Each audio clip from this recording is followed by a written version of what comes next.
पॉलिटीचं one shot revision lecture बघते. पॉलिटीचं one shot कंबाईनसाठी फायद्याचं आहे पूर्णपणे. याच्यामध्ये बघा, पहिला पॉईंट आहे संविधानाचे भाग. संविधानाच्या भागांबद्दल आता माहिती पाहणार आहे पहिल्यांदा. तर भाग 1 मध्ये काय, संघराज्य व त्याचे राज्यक्षेत्र, भाग कलम 1 ते 4.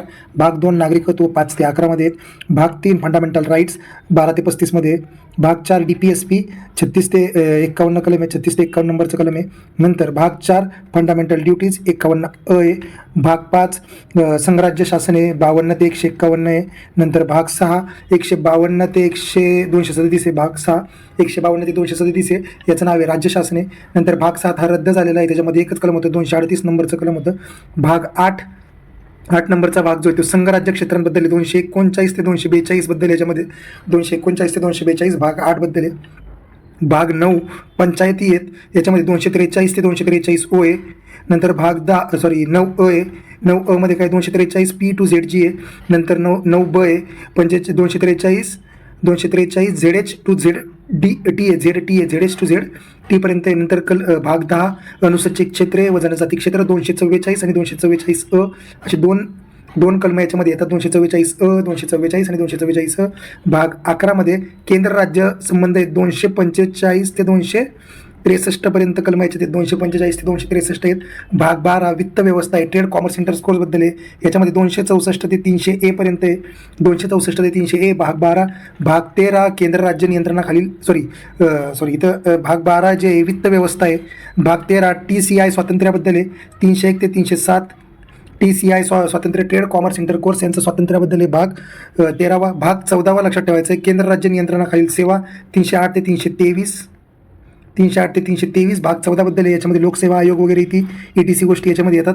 नंतर आहे भाग 15 आहे, लक्षात ठेवायचं, भाग 15 जो आहे तो 14 अ एक आहे, याच्या आधी 14 अ आहे न्यायाधिकरण म्हणून त्याला 323 अ आणि ब याच्यात 2 कलम आहेत न्यायाधिकरणासाठी. भाग 15 आहे 324 ते 329 ए ते निवडणुका. भाग 15 निवडणुका. भाग 16 विवक्षित वर्गाविषयी विशेष तरतुदी आहेत, 330 ते 342 330 ते 342 कसल्या तरतुदी आहेत, स्पेशल तरतुदी आहेत, लक्षात ठेवायचं 342. आणि 342 अ हा 22व्या घटनादुरुस्तीने ॲड केलेला आहे, महत्त्वाचा पॉईंट. नंतर आहे भाग 17 राजभाषा 343 ते 351. भाग 17 343 ते 351 राजभाषाबद्दल आहे. भाग 18 लक्षात ठेवायचं आणीबाणीविषयी आहे, 352 ते 360 352 ते 360 आणीबाणीविषयी आहे. नंतर आहे भाग 18 झाला. भाग 19 लक्षात ठेवायचं आहे, संकीर्ण तरतुदीबद्दल आहे. नंतर भाग 20 लक्षात ठेवायचं आहे, 361 ते 367. भाग 19 संकीर्ण आहे, 361 ते 367. भाग 20 लक्षात ठेवायचं आहे, त्याचं नाव आहे संविधान घटनादुरुस्ती, लक्षात ठेवायचं घटनादुरुस्ती 368 कलम आहे. नंतर भाग 21 आहे अस्थायी तरतुदी आहे. आणि भाग 22 आहे संक्षिप्त नाव प्रारंभ हिंदी भाषेतील तरतुदी आहे, 395 ते 93 ते 95 आणि ते 89 ते 92 69 ते 92 कारण की 368 घटनादुरुस्ती आहे. अशा पद्धतीने सगळे भाग आहेत. महत्त्वाचे भाग कोणते आहेत, निवडणुका 15 आहे, नंतर राजभाषा 17 आहे, आणीबाणी 18 आहे, 19 संकीर्ण आहे, 20 घटनादुरुस्ती आहे, 21 अस्थायी तरतुदी आहेत, 22 संक्षिप्त नाव प्रारंभ इत्यादी गोष्टी आहेत. नंतर पहिलं आहे संविधान निर्मिती प्रक्रिया याच्याबद्दल माहिती पाहतोय. संविधान निर्मिती प्रक्रिया पहिला पॉईंट आहे, इथून सुरुवात होते पॉलिटिक्स लेक्चरला. याच्यामध्ये बघा, पहिलं आहे 1946ला कॅबिनेट मिशन आलं, याच्यामध्ये 3 सदस्य होते. त्याच्या आधी 1940ला सर्वात पहिल्यांदा भारताची मागणी मान्य केली होती लिन लिथगोने, त्यालाच म्हणतो आपण ऑगस्ट ऑफर, इथं ऑलरेडी मेन्शन आहे. 1942ला क्रिप्स मिशन आलं आणि 1946ला कॅबिनेट मिशन आलं. मग कॅबिनेट मिशनमध्ये 3 सदस्य होते, पॅथिक लॉरेन्स, स्टॅफर्ड क्रिप्स आणि अलेक्झांडर. लॉरेन्स कोण होता, सेक्रेटरी ऑफ स्टेट. क्रिप्स कोण होता, अध्यक्ष ऑफ बोर्ड ऑफ ट्रेडचा. अलेक्झांडर कोण होता, फर्स्ट लॉर्ड ऑफ ॲडमिरल्टी. मुन्शी अय्यंगार सूत्र कशाबद्दल आहे, भाषा बाबतीत आहे, भाषा समस्यांबाबत कोणतं सूत्र आहे, मुन्शी अय्यंगार सूत्र. नंतर राज्यघटनेचा पहिला मसुदा ऑक्टोबर 1947ला आला आहे. राज्यघटनेचा पहिला मसुदा कधी आला आहे, ऑक्टोबर 1947ला आला आहे, लक्षात ठेवायचं. नंतर यात 242 कलम होती. नंतर फेब्रुवारी 1948ला 315 ती बनवण्यात आलं. दुसरा मसुदा ऑक्टोबर 1948ला मांडला. अंतिम मसुदा 4 नोव्हेंबर 1948ला मांडला आहे. अंतिम मसुदा 4 नोव्हेंबर 1948ला डॉक्टर बाबासाहेब आंबेडकर यांनी सादर केला. नंतर या अंतिम मसुद्याचं दुसरं वाचन झालं 15 नोव्हेंबर 1948ला आणि 17 ऑक्टोबर 1949ला हे दुसरं वाचन संपलेलं आहे मसुद्याचं. नंतर 14 नोव्हेंबर 1949ला तिसरं वाचन सुरू झालं आणि ते 26 नोव्हेंबरला संपलं. 26 नोव्हेंबरला ते वाचन संपलेलं आहे. यावेळी ज्यावेळेस तिसरं वाचन संपलं त्याच्यानंतर 284 सदस्यांनी याच्यावरती सह्या केलेल्या आहेत. 284 सदस्यांनी याच्यावरती काय केलेले आहेत, सह्या केलेल्या आहेत. 26 नोव्हेंबर 1949 रोजी आपलं संविधान स्वीकारलेलं आहे. 26 नोव्हेंबरला काय झालेलं आहे, स्वीकारलं आहे आणि 26 जानेवारीला अंमल सुरू केला आहे. 26 जानेवारीला अंमल सुरू केलेला आहे. मग ज्यावेळेस 26 नोव्हेंबर होती त्यावेळेस 26 नोव्हेंबर 1949 पासून काही कलमं लागू झाली. ती कलमं कोणती आहेत, 5, 6, 7, 8, 9, 7, 324, 366, 67, 79, 80 आणि 91, 92, 93, 79, 80, 91, 92, 93. 26 जानेवारी 1950ला राज्यघटनेच्या तरतुदींचा अंमल करण्यात आला. नंतर 26 जानेवारी 1900 या दिवशी ज्या दिवशी सह्या झाल्या 24 जानेवारीला सह्या झाल्या आणि त्यावेळेस 284 सदस्य हजर होते. किती सदस्य हजर होते, 284 सदस्य हजर होते. नंतर संविधान सभेची अधिवेशनं टोटल 11 अधिवेशनं झाली. 2 वर्ष 11 महिने 18 दिवस काम चाललं. 64 लाख रुपये खर्च आलता. पहिलं अधिवेशन झालं 9 ते 23 डिसेंबरला. दुसरं अधिवेशन झालं 20 ते 25 जानेवारी 47ला. तिसरं अधिवेशन झालं 28 एप्रिल ते 2 मे 1947ला. चौथं अधिवेशन झालं 14 ते 31 जुलै 1947ला. नंतर 5वं अधिवेशन झालं 14 ते 30 ऑगस्टला. 6वं एक दिवसीय अधिवेशन होतं 27 जानेवारी 1948ला. तारीख विचारली जाईल. 27 जानेवारी 1948ला एक दिवसीय अधिवेशन झालं. सर्वात मोठं अधिवेशन होतं 7वं अधिवेशन. हे झालं 4 नोव्हेंबर ते 8 जानेवारी 8 जानेवारी 1949. नंतर म्हणजे लक्षात ठेवायची गोष्ट एक आहे, 4 अधिवेशनं झाली 1947मध्ये. एक अधिवेशन झालं 1946ला. दुसरं 1948ला पण एकच अधिवेशन झालेलं आहे. त्याचं नाव आहे 6वं अधिवेशन, सर्वात छोटंवालं. आणि बाकी सगळे राहिलेले अधिवेशन 1949ला आहेत. म्हणजे 7वं, 8वं, 9वं, 10वं, 11वं हे सगळे कधी झालेले आहेत 1949 मधले अधिवेशन आहेत. मग काय म्हणा आपण 7वं अधिवेशन 4 नोव्हेंबर ते 8 जानेवारी. 16 मे ते 16 जून 8वं अधिवेशन आहे. 30 जुलै ते 18 सप्टेंबर 9वं अधिवेशन आहे. 6 ते 17 ऑक्टोबर 1949 19वं अधिवेशन आहे. 10वं अधिवेशन आहे. आणि 14 ते 26 नोव्हेंबर 1914 ते 26 नोव्हेंबरला 11वं अधिवेशन आहे. सह्या 24 जानेवारी 1950ला झालेला आहेत. आता ऑगस्ट ऑफर काय बघा. ऑगस्ट ऑफर म्हणजे काय, संविधान सभा बनवण्याची मागणी मान्य केली. कोणी केली, लीन लिथगोनी. कोणी केली, लीन लिथगोनी. दुसरे महायुद्ध झालं होतं UK वर्सेस जर्मनीमध्ये झालं होतं. त्यावेळेस मान्य केली. संविधान सभेची मागणी तत्वतः पहिल्यांदा मान्य करण्यात आली. संविधान सभेची मागणी तत्वतः पहिल्यांदाच मान्य करण्यात आलेली आहे. आता हिस्टॉरिकल अप्रोच जर बघितला तर 1922ला महात्मा गांधींनी संविधान सभेचा उल्लेख न करता मागणी केली. 1934ला मानवेंद्रनाथ रायांनी सर्वप्रथम संविधान सभेची कल्पना मांडली होती. डिसेंबर 1934ला INCच्या पाटणा अधिवेशनात, कोणत्या अधिवेशनात, पाटणा अधिवेशनात डिसेंबर 1934ला औपचारिक मागणी केली होती. 1938ला जवाहरलाल नेहरू यांनी स्वतंत्र भारताची घटना प्रौढ मतदानाने निवडलेल्या संविधान सभेने बनवावी अशी मागणी केली. 1940ला August offer by the Linlithgow भारतीय घटना मुख्यतः भारतीयांनी तयार केली. भारतीयांनी तयार करावी असं मान्य करण्यात आलं 1940ला. 1942ला स्लॅफर्ड क्रिप्स पूर्णतः भारतीयांनी तयार करावी असं म्हटलं तो. भारताची राज्यघटना पूर्णतः भारतीयांनी आणि 1940ला मुख्यतः भारतीयांनी तयार करावी. मे 1946ला कॅबिनेट मिशन होतं. संविधान सभा तयार केली. मे 1946नुसार संविधान सभा तयार करण्यात आली. नंतर काय म्हणलंय, नोव्हेंबर 1946ला संविधान सभा गठीत केली. नोव्हेंबर 1946ला संविधान सभा गठीत करण्यात आली. नोव्हेंबर 1946ला. 9 डिसेंबर 1946ला दिल्ली येथील कॉन्स्टिट्यूशन हॉलमध्ये पहिली बैठक भरली. त्यावेळेस 207 सदस्य हजर होते. किती सदस्य हजर होते, 207 सदस्य हजर होते. सच्चिदानंद सिन्हा यांची हंगामी अध्यक्ष म्हणून निवड करण्यात आली 9 डिसेंबरलाच. यावेळी USA, ऑस्ट्रेलिया आणि चायना, USA, ऑस्ट्रेलिया, चायना यांचा संदेश वाचण्यात आला. ते वाचन कोणी केलं, सच्चिदानंद सिन्हा साहेबांनीच केलं. यासाठी यांच्यासाठी सच्चिदानंद सिन्हा यांच्या अध्यक्ष म्हणून शिफारस कोणी केली, JB कृपलानी. आणि तात्पुरते उपाध्यक्ष कोण होते, फ्रँक अँथोनी हे तात्पुरते उपाध्यक्ष होते. नंतर काय म्हणलं, निवड फ्रान्सच्या पद्धतीने. यांची निवड कशाच्या, फ्रान्सच्या पद्धतीने निवड झालेली आहे. 11 डिसेंबर 1946ला राजेंद्र प्रसाद यांची कायमस्वरूपी अध्यक्ष म्हणून निवड झाली. यांच्या नावाला म्हणजे अनुमोदन, यांचं नाव सुचवलं कोणी होती, JB कृपलांनी. आणि यांचं अनुमोदन कोणी दिलं तर सरदार वल्लभभाई पटेल यांनी नावाला अनुमोदन दिलं. असं नसतं कोणी केलं तर मौलाना आझाद यांनी त्यांना असं नसतं केलं. 13 डिसेंबर 1946ला उद्दिष्टांचा ठराव जवाहरलाल नेहरूंनी मांडला. भारत एक सार्वभौम प्रजासत्ताक गणराज्य आहे. 22 जानेवारी 1947ला तो ॲक्सेप्ट केला. काय ॲक्सेप्ट केला, अहवाल तो ॲक्सेप्ट केलेला आहे. 13 डिसेंबर 1946 आणि 22 जानेवारी 1947ला तो ॲक्सेप्ट पण करून टाकलेला आहे. नंतर ऑगस्ट 1946ला निवडणुका झाल्या. कॅबिनेट मिशन प्लॅननुसार 389 सदस्य होते. त्यातले 93 सदस्य संस्थानिकांचे, 296 सदस्य ब्रिटिश भारतासाठी होते. 296 सदस्य ब्रिटिश भारतासाठी होते. या 296 पैकी 292 सदस्य हे गव्हर्नर असलेल्या 11 प्रांतांमधून निवडून द्यायचे होते. तर 4 सदस्य हे मुख्य आयुक्त प्रांतांमधून द्यायचे होते. मुख्य आयुक्त प्रांत म्हणजे काय, दिल्ली, अजमेर, कुर्ब बलुचिस्तानमधून होते. यासाठी मतदान कोणी करायचं होतं, 1935च्या कायद्याने निवडून आलेल्या आमदारांनी जे मतदान करायचं होते हे आमदार कसं हे मतदान कसं होतं अप्रत्यक्ष पद्धतीने PRS-TV 10 लाखामागे एक सदस्य होता. हत्ती संविधानसभेची निशाणी होती.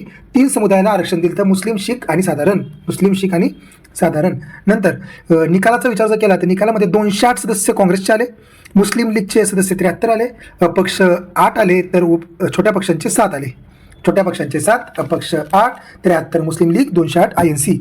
296 जागापैकी त्या 296 जागांचं वितरण जर बघितलं तर UPमध्ये 55 जागा, मद्रासमध्ये 49 जागा, बिहारमध्ये 36 जागा, बॉम्बेमध्ये 21 जागा, नंतर वेस्ट बेंगालमध्ये 19 जागा आणि सेंट्रल प्रोव्हिन्समध्ये 17 जागा. म्हणजे सर्वात जास्त कुठे होते UP, मद्रास, नंतर बिहार, बॉम्बे. UP, मद्रास, बिहार, बॉम्बे 55, 49, 36, 21.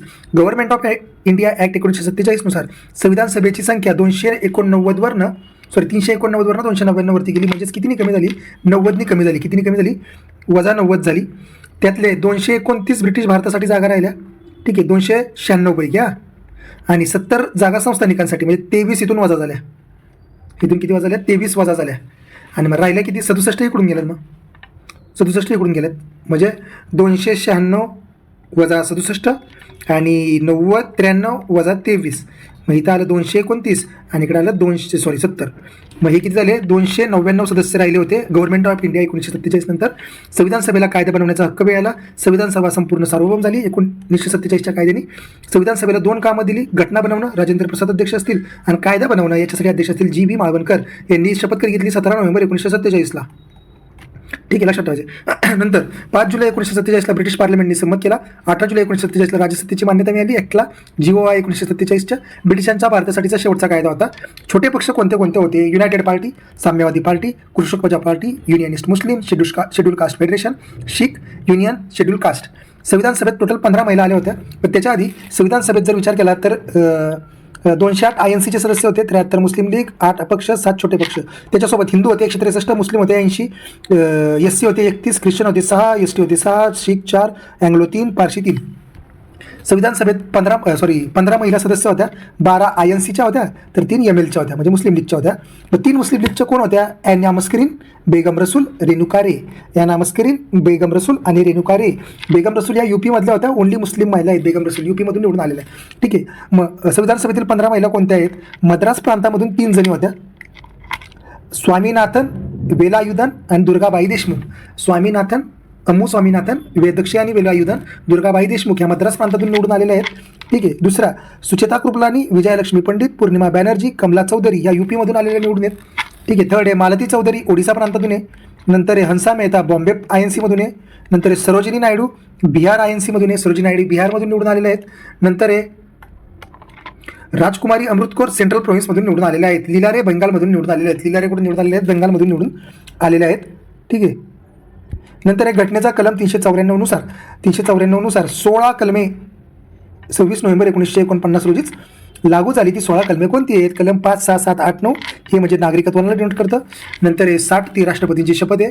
324 निवडणूक आयोग आहे. 366 67 व्याख्या व अर्थबोधन आहे. 79 तात्पुरती संसद उपराष्ट्रपती आहे. 380 राष्ट्रपती संबंधित तरतुदी आहेत. 372 आणि 388, 91, 92, 93 हे आकस्मिक परिस्थितीत राष्ट्रपतींचे अधिकार दिलेले आहेत. किती टोटल कलम आहेत? 16 कलम आहेत. मे 1949 रोजी राष्ट्रकुल सदस्यत्वाला मान्यता मिळाली होती. 24 जानेवारी 1950ला राष्ट्रगीत, राष्ट्रगान, राष्ट्रपती निवडले गेले. 22 जुलै 1947ला राष्ट्रध्वजाची स्वीकारला. कधी? 22 जुलै 1947ला काय स्वीकारलेलं आहे? राष्ट्रध्वज स्वीकारलेला आहे. नंतर हे संविधान सभेचे कामकाज व्यवस्थित चालावे यासाठी 8 प्रमुख समित्या आणि इतर किरकोळ समित्या होत्या. 8 प्रमुख समित्यांमध्ये जर विचार केला तर जवाहरलाल नेहरू जे आहेत ते 8 प्रमुख समित्यांमध्ये केंद्रीय अधिकार समिती, केंद्रीय घटना समिती, राज्य वाटाघाटी समिती यांचे अध्यक्ष होते. अधिकार, घटना आणि वाटाघाटीचे अध्यक्ष कोण आहेत? जवाहरलाल नेहरू. दुसरी जी समिती होती महत्त्वाची त्याचं नाव आहे प्रांतिक घटना समिती आणि अल्पसंख्याक फंडामेंटल राईट्स आणि अल्पसंख्याक सल्लागार समिती ही सर्वात मोठी समिती. त्याचे अध्यक्ष होते सरदार वल्लभभाई पटेल. 2 समित्या आहेत, प्रांतिक घटना आणि फंडामेंटल राईट्स. म्हणजे टोटल किती झाले? 5 समित्या आहेत. इथंच संपल्या. पहिल्या 3 समित्या कोण आहेत? केंद्र अधिकार, केंद्रीय घटना, राज्य वाटाघाटी नेहरू, प्रांतिक घटना, फंडामेंटल राईट्स उपसमिती सरदार वल्लभभाई पटेल. नंतर येतात महत्त्वाचे राजेंद्र प्रसाद हे कामकाज नियमन समिती आणि सुकाणू समिती म्हणजे स्टिअरिंग समितीचे अध्यक्ष होते. म्हणजे कामकाज आणि सुकाणू, कासू म्हणजे राजेंद्र, कासू राजेंद्र. आणि शेवटची समिती होती डॉक्टर बाबासाहेब आंबेडकरांच्या अध्यक्षतेखाली, ती होती मसुदा समिती. ठीक आहे, मसुदा समिती. इथं उपाध्यक्ष दिलेले आहेत कृपल आणि फंडामेंटल उपसमिती, अल्पसंख्याक HC मुखर्जी, आदिवासी गोपीनाथ बारडोली, आसाम ओगून AV ठक्कर आणि वायव्य सरहद प्रांत. याच्यात कोण आलंच नव्हतं, पण ते खान बहादूर खान होते त्याच्यात. नंतर इतर किरकोळ समित्या. संविधान सभेच्या मसुदा तपासणी समितीचे अध्यक्ष कोण होतं, तर जवाहरलाल नेहरू. सदन समिती म्हणजे गृह आणि मुख्य आयुक्त समितीचे अध्यक्ष कोण आहेत, पटाभी सीतारामय्या. सुप्रीम कोर्ट नागरिकत्व तदर्थ समितीचे अध्यक्ष कोण आहेत, S वरदाचारी. प्रेस समितीचे अध्यक्ष कोण आहेत, उषानाथ सेन. कार्यव्यवहार समितीचे अध्यक्ष कोण आहेत, कार्यव्यवहार किंवा कामकाज क्रम समिती किंवा ऑर्डर ऑफ बिझनेस समितीचे अध्यक्ष कोण आहेत, KM मुंशी. पेपरला यांच्यावरती प्रश्न असू शकतो, KM मुंशींवरती. नंतर आहे अधिकारपत्र समिती, अल्लादी कृष्णस्वामी अय्यर. अधिकारपत्र योग्यता समिती कोण आहे, अल्लादी कृष्णस्वामी अय्यर आहेत. भाषिक प्रांत आयोग समिती उषानाथ सेन आहेत. राष्ट्रीय ध्वज समिती, वित्त व कर्मचारी समिती, याचे अध्यक्ष कोण आहेत, राजेंद्र प्रसाद. मग राजेंद्र प्रसाद कोणत्या समितींचे अध्यक्ष आहेत, लक्षात ठेवायचं, कासुरावी. कामकाज नियमन समिती, सुकाणू समिती, राष्ट्रीय ध्वज समिती, वित्त व कर्मचारी समिती, कासुरावी. संविधान सभा वित्तीय तरतुदीवरती कोणी, नलिन रंजन सरकार. संविधान सभेच्या कार्यावरील समिती कोण आहे, तर GV माळवणकर. घटनेच्या मसुद्याच्या परीक्षण समिती कोण आहे, जवाहरलाल नेहरू. संविधान सभेच्या कार्यावरील समिती कोण आहे, GV माळवणकर. पेपर आलेला क्वेश्चन आहे. S वरदाचारी, SK दार आणि नलिन रंजन सरकार संविधान सभेच्या सदस्या नव्हत्या. मसुदा समितीचा विचार जर केला तर मसुदा समिती ही 29 ऑगस्ट 1947 तयार झालेली आहे. 29 ऑगस्ट 1947 तयार झालेली आहे. नंतर याच्यामध्ये अध्यक्ष कोण आहेत, तर डॉक्टर बाबासाहेब आंबेडकर आहेत आणि इतर 6 सदस्य आहेत, N गोपालस्वामी अय्यंगार, अल्लादी अय्यर लक्षात ठेवायचं, सादुल्ला मुंशी माधवराव कृष्णमाचारी. सादुल्ला मुंशी माधवराव कृष्णमाचारी, अय्यंगार. अय्यंगार कोण होता, जम्मू काश्मीरचा पंतप्रधान होता. अय्यर कोण होता, अय्यर होता मद्रास प्रेसिडेन्सीचा वकील होता. सादुल्ला आसामचा CM होता. मुंशी बॉम्बेचा होम मिनिस्टर होता. माधवराव मैसूरचा दिवाण. कृष्णमाचारी वकील नसणारे एकमेव होते. संविधान सभेचे चिन्ह जर विचार केला तर संविधान सभेचे चिन्ह होते हत्ती. कायदेशीर सल्लागार होते BN राव. संविधान सभेचे सचिव होते HR अय्यंगारजी. HR अय्यंगार हे संविधान सभेचे सचिव होते. चीफ ड्राफ्ट्समन होते SN मुखर्जी. चीफ ड्राफ्टमन होते SN मुखर्जी. सुरेंद्रनाथ मुखर्जी म्हणतो त्यांना आपण. संविधानाचे अक्षर लेखन केलं तर प्रेम बिहारी राजदादा. हिंदी आवृत्तीचे लेखन केले ते वसंत कृष्णन वैद्य. अंतिम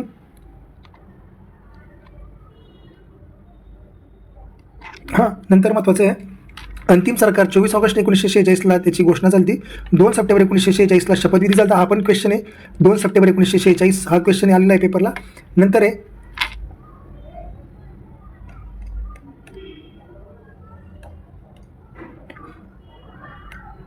नंतर महत्त्वाचं आहे, अंतिम सरकार 26 ऑक्टोबर 1946 आलं आणि पहिली बैठक 9 डिसेंबर 1946. मुस्लिम लीग हजर नव्हतं.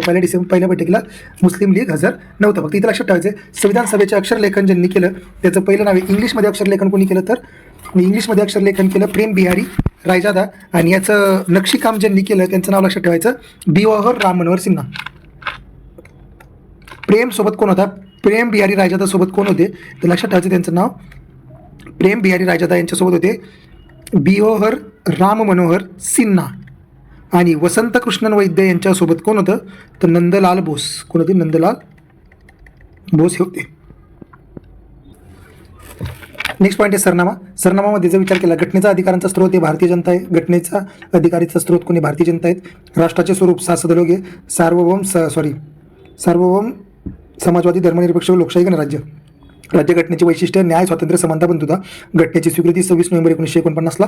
घटनेचा अंमल 26 जानेवारी 1950ला. न्यायचा जो सिक्वेन्स आहे, सामाजिक, आर्थिक, राजकीय न्याय, स्वातंत्र्य, विचार, अभिव्यक्ती, विश्वास, श्रद्धा, उपासना, समानता, दर्जा व संधीची समानता, बंधुता, व्यक्तीची प्रतिष्ठा, राष्ट्राची एकता व एकात्मता.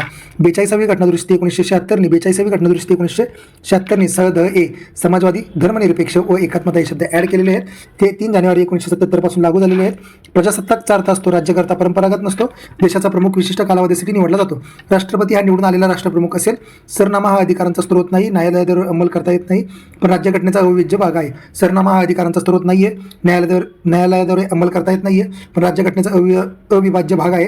राज्यव्यवस्थेने साध्यवाय करायची उद्दिष्ट सरनाम्यात इन्क्लुडेड आहेत. स्वातंत्र्य, समानता, बंधुता हे कोणाकडून घेतलेले आहे, फ्रान्सकडून घेतलेले आहे. तर न्याय ही कन्सेप्ट रशियाकडून घेतलेली आहे. 1960 बेरुवारी युनियन खटला प्रास्ताविक राज्यघटनेचा 1960ला बेरुवारी युनियन खटला आला. या बेरुवारी युनियन खटल्याने काय सांगितलं, राज्यघटना हा भाग नाही आहे. नंतर आला 1973ला आला केशवानंद भारती, त्यांनी सांगितलं भाग आहे. 1995ला आलं LIC खटला, अविभाज्य भाग आहे असं सांगितलं. तज्ज्ञांची मतं काय आहेत संविधानाबद्दल? पंडित ठाकूरदास भार्गव काय म्हणतात बघा, ते म्हणतात संविधानाचा आत्मा आहे, संविधानाचा आत्मा आहे, प्रास्ताविका उत्कृष्ट गद्य काव्य आहे. पंडित ठाकूरदास भार्गव उत्कृष्ट गद्य काव्य आहे असं म्हणतात. कल्याणकारी राज्यांची अचंबित करणारी तत्व म्हणजे कोणी, असं कोण म्हणलं? JB कृपलानी साहेब म्हणले होते. घटनेचे ओळखपत्र नाना पालखीवाला म्हटले. लोकशाही गणराज्याचा होरोस्कोप म्हणजे कुंडली, कुंडली म्हणलं की मुंशी म्हणायचं, कुंडली मुंशी. घटनेचा अत्यंत महत्त्वाचा भाग आहे, न्यायमूर्ती सिकरी म्हणाले. सर्वोत्तम मसुदा आहे, MV पायली म्हणाले. सरनाम्यातून स्वप्न व विचार व्यक्त होतात हे असं AKIR जे म्हणलेत. The key note of the constitution म्हणलं अर्नेस्ट बार्कर. अमेरिकन स्वातंत्र्याच्या घोषणेसारखे आहेत असं हिदायतुल्ला म्हटलेले आहेत. घटनाकर्त्यांची मन ओळखण्याची गुरुकिल्ली असं कोण म्हणलं? बेरवाडी युनियन केसमध्ये म्हणलं होतं कोर्ट. धर्मनिरपेक्षता, राज्याचा विशिष्ट असा धर्म नसेल आणि सर्व धर्मांना समान वागणूक आहे. राज्याचा धार्मिक नसेल, धर्मविरोधी पण नसेल. राज्यघटनेचा सरनामा हा राज्य व्यवस्थेने साध्य करावायचे उद्दिष्ट दर्शवतो. राज्यघटनेचा अविभाज्य भाग आहे. आर्थिक न्यायाचे तत्व DPSP आणि प्रियांबलमधून घेतलेले आहेत. आर्थिक न्यायाचे तत्व कुठून घेतलेले? DPSP आणि प्रियांबलमधून घेतलेले आहे.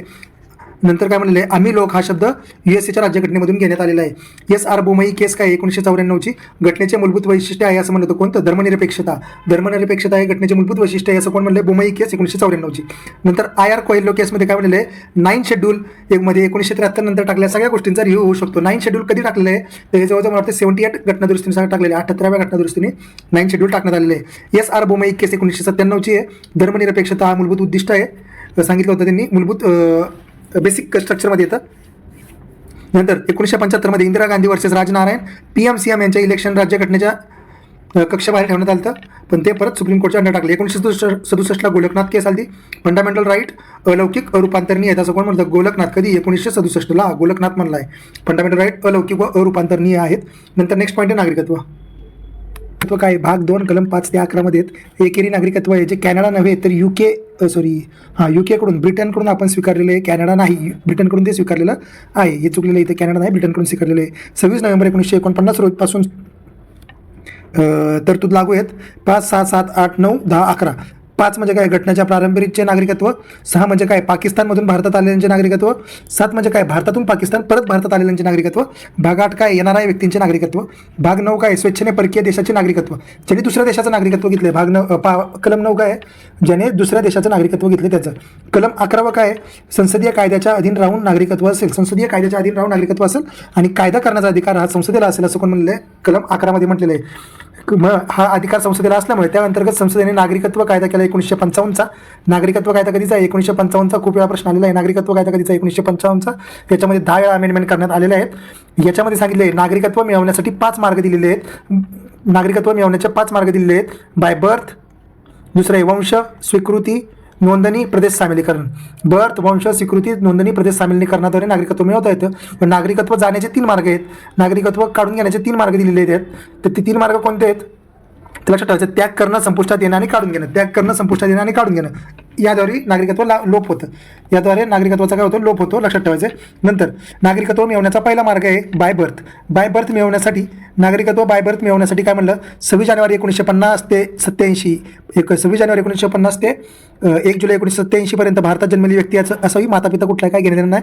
नंतर 1987 ते 2004 2 डिसेंबरमध्ये 2004 पर्यंत जन्मावेळी माता पितापैकी कुणी एक नागरिकत्व असावा.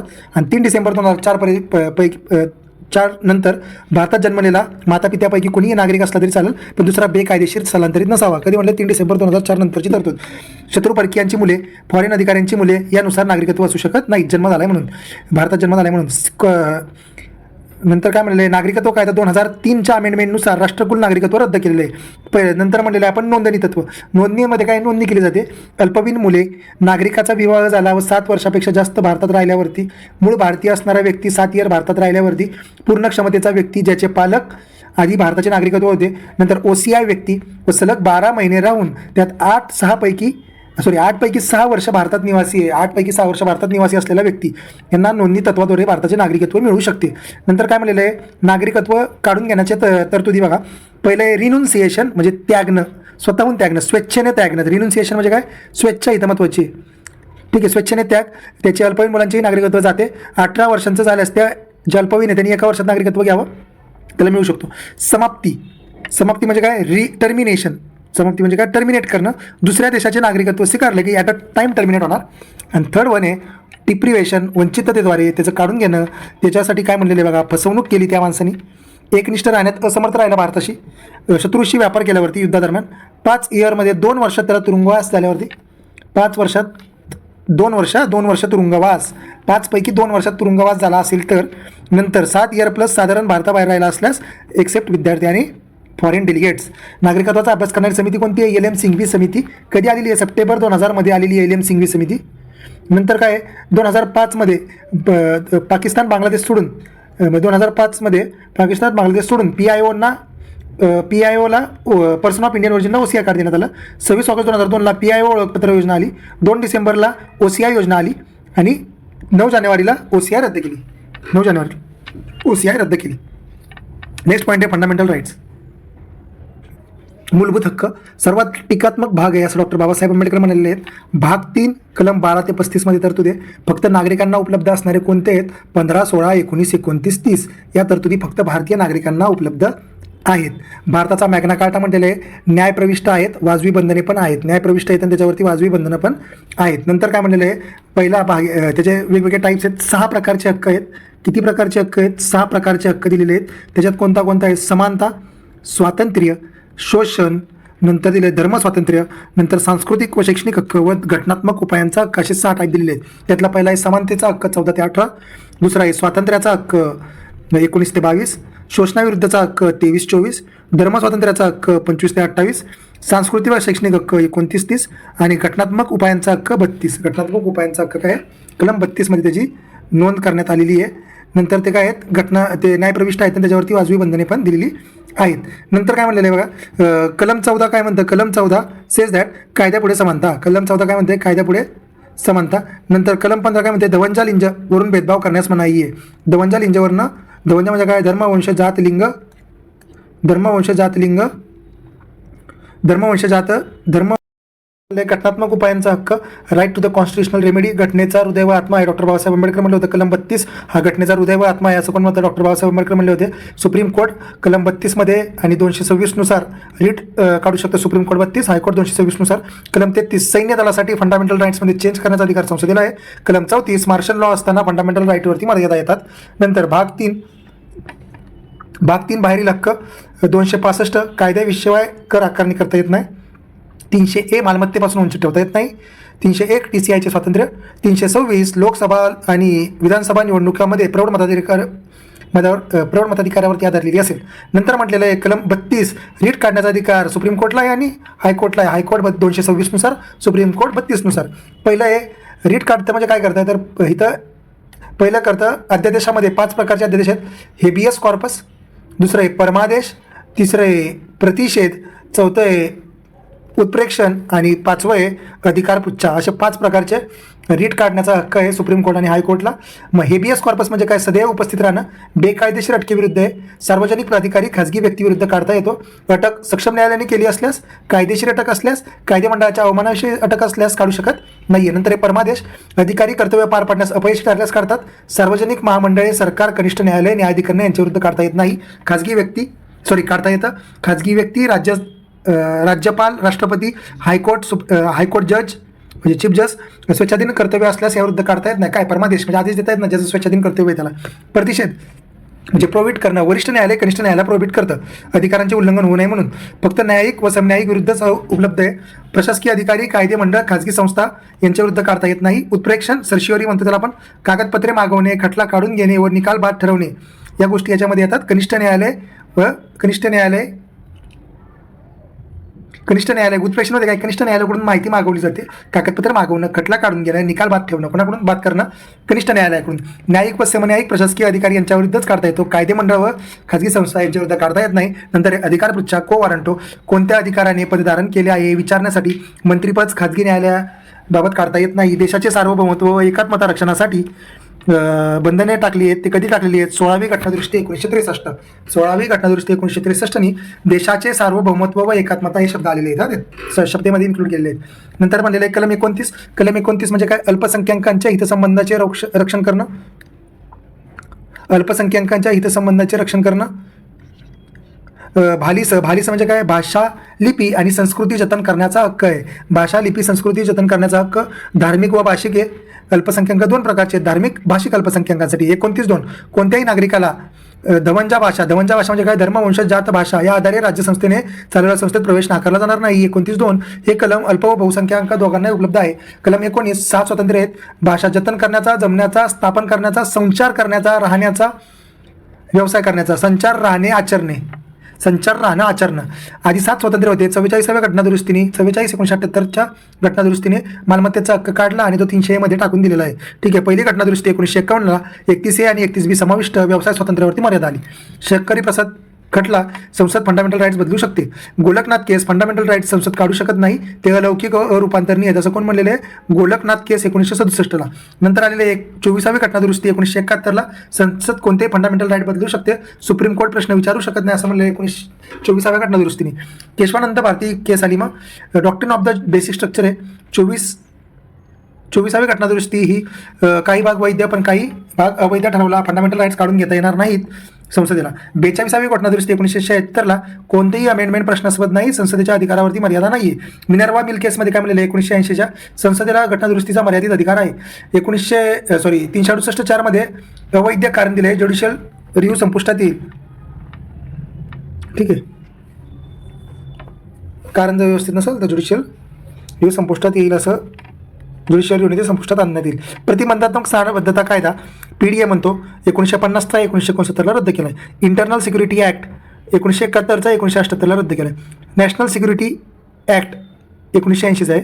आणि पोटा दहशतवादी प्रतिबंधात्मक कायदा 2002चा 4ला रद्द केला आहे. बंदी प्रत्यक्षीकरण हेबियस कॉर्पस म्हणतो वैयक्तिक स्वातंत्र्याचे रक्षण करण्यासाठी हेबियस कॉर्पस आहे. संघराज्य समतोलपणा राखणे, संघराज्याची सर्वोच्चता राखणे, याचे संरक्षण करणे ज्युडिशियल रिव्ह्यूचं उद्दिष्ट आहे. संघराज्याची समतोलपणा आणि राज्यघटनेची सर्वोच्चता राखणे. प्रोफेसर लास्की साहेब काय म्हणलेले आहेत, प्रोफेसर लास्की म्हणालेले आहेत अधिकार म्हणजे समाज जीवनाच्या अशी अटी त्याशिवाय कोणताही व्यक्ती सर्वांगीण विकास करू शकत नाही. कलम 12 यात युनियन व स्टेट गव्हर्नमेंट, नंतर संसद व राज्य विधिमंडळ, सर्व न्यायिक प्राधिकरण, LIC, SBI, ONGC सर्व याच्यामध्ये येतं.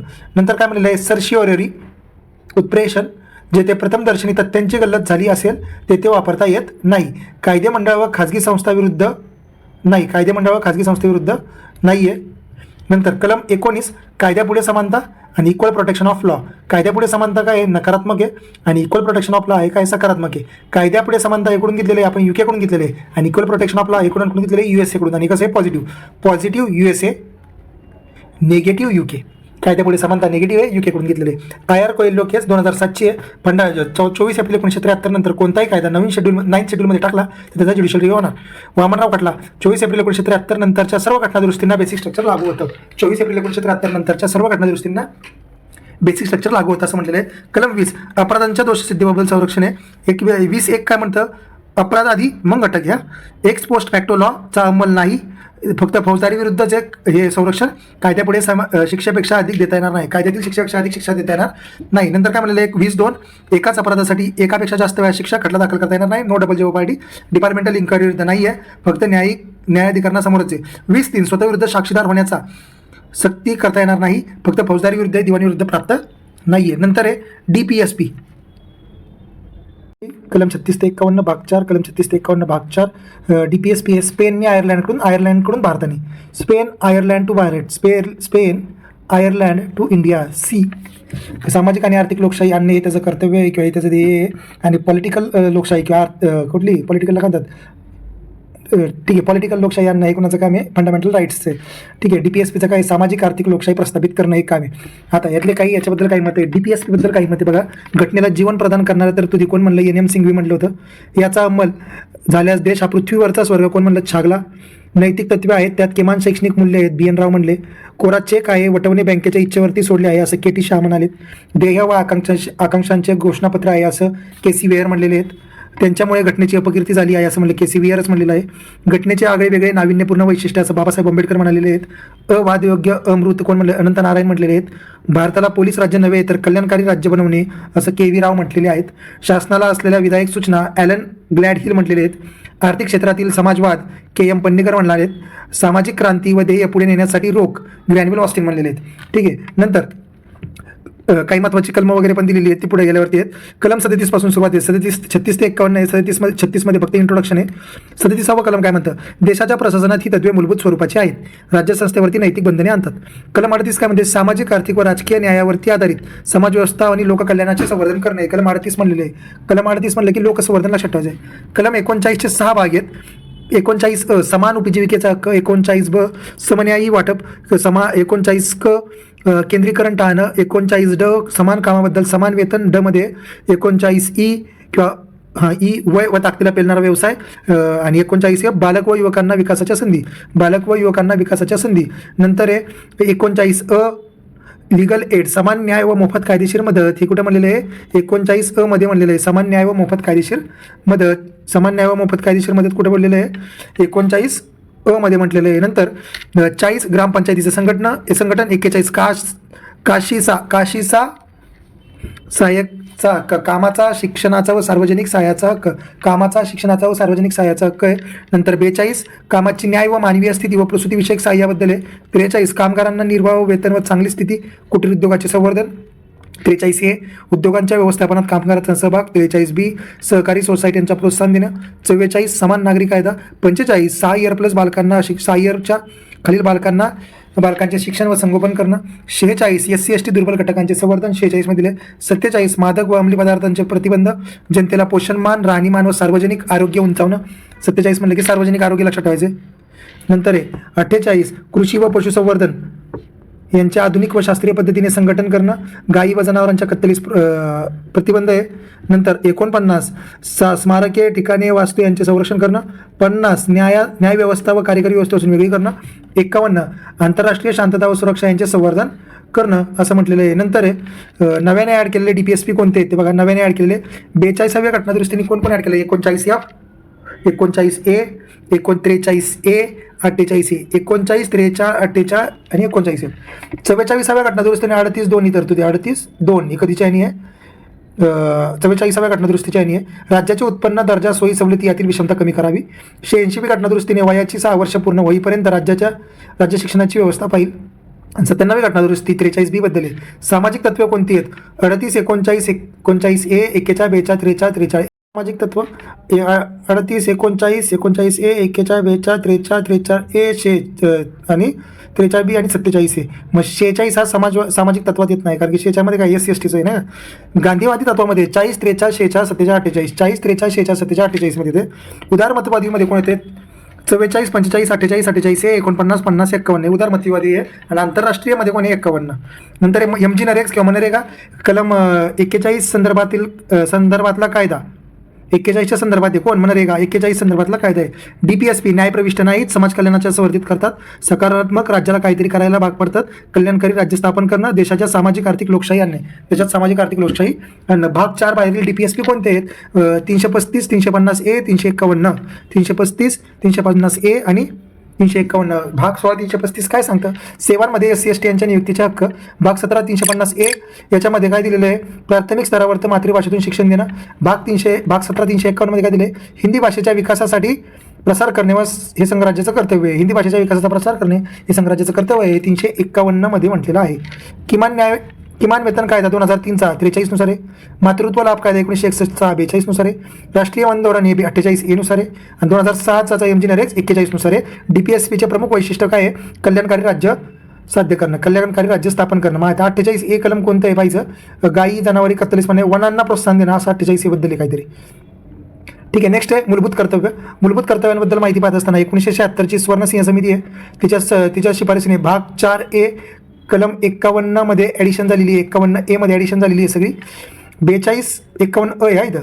42व्या घटनादुरुस्तीने सगळं झालेलं आहे. ते गैर न्यायप्रविष्ट आहेत, उल्लंघनाविरुद्ध न्यायालयात जाऊ शकत नाही. यात 10 मूलभूत कर्तव्यांचा समावेश होता. पण 86वी घटनादुरुस्ती 2002ने 11व्या फंडामेंटल ड्युटीज ॲड केली, त्याला म्हणतो 51A. त्याला काय म्हणतो 51A. हे केवळ नागरिकांना लागू आहे, काही नैतिक तर काही नागरी आहेत. भारतीय जीवन पद्धतीचा अविभाज्य भाग आहेत. रशियाच्या घटनेवरून स्वीकारलेला आहे. मूलभूत कर्तव्य कुठून स्वीकारले, रशियाकडून स्वीकारलेलं आहे. मूलभूत कर्तव्ये ही रशियाकडून स्वीकारलेली आहेत. फंडामेंटल राईट्स ही अमेरिकेकडून स्वीकारलेली आहेत. तर फंडामेंटल DPSP हे स्पेन, आयर्लंड, इंडिया शब्द लक्षात ठेवायचा आहे. पहिलं आता 51A मध्ये काय म्हणलेलं बघायचं. 51A मधलं पहिलं, राज्यघटना, राष्ट्रगीत, राष्ट्रध्वज यांचा आदर करणं. राष्ट्रीय स्वातंत्र्य लढ्यात आदर्शांची जोपासना करणं, भारताचे सार्वभौमत्व, एकता, एकात्मता उन्नत राखणे व त्याचे संरक्षण करणं, देशाचे रक्षण करणं, आवाहन केल्यास देशसेवा बजावणं. ई काय, जनतेला सामंजस्य बंधुभाव वाढवणे, स्त्रियांचा आदर करणे, स्त्रियांना उणेपणा येईल अशा प्रथांचा त्याग करणं. 5वं कर्तव्य आहे. 6वं कर्तव्य काय आहे, आपले संमिश्र संस्कृतीच्या वारशांचे मोल जाणून जतन करणे. नंतर आहे 51 मधलंच 7वं कर्तव्य, वने, सरोवरे, नद्या, पर्यावरण रक्षण, प्राणी मात्रांबद्दल दयाबुद्धी बाळगणं. नंतर आहे विज्ञाननिष्ठ दृष्टिकोन, मानवतावाद व सुधारणावाद यांचा विकास करणं. नंतर सार्वजनिक मालमत्तांचे रक्षण करणे, हिंसाचाराचा त्याग करणं. नंतर आहे जे म्हणजे काय आहे, व्यक्तिगत व सामुदायिक कार्याच्या क्षेत्रात उत्पन्नता किंवा उत्तमता साधन करणं. नंतर आहे आपल्या पाल्यास 6 ते 14 वर्षापर्यंत शिक्षणाची संधी उपलब्ध करून देणे. 6 ते 14 वर्षापर्यंत शिक्षणाची संधी उपलब्ध करून देणं पाल्यास. नंतर पहिला जो आहे महत्त्वाचं कर्तव्य, त्याचं नाव आहे राष्ट्रगीत, राष्ट्रध्वज यांचा आदर राखणे. दुसरं आहे स्वातंत्र्य लढ्यातील आदर्शांची जोपासना करणं. नंतर आहे भारताचे सार्वभौमत्व यांचे रक्षण करणं. नंतर आहे देशाचं संरक्षण करणं, आव्हान केले जाईल तेव्हा देशसेवा बजावणं. नंतर स्त्रियांना उन्नेपणा येईल अशा प्रथांचा त्याग करणं. नंतर आपल्या संस्कृतीचे मोल म्हणजे संस्कृती वारशांचं मोल जाणणे. नंतर हे वनांबद्दल माहिती आहे, वने, सरोवरे, नद्या, पर्यावरण रक्षण करणं, प्राणी मात्रांबद्दल दयाबुद्धी बाळगणं. 51 मध्ये म्हणलेले प्राणी मात्रांबद्दल दयाबुद्धी वाटणे किंवा बाळगणे.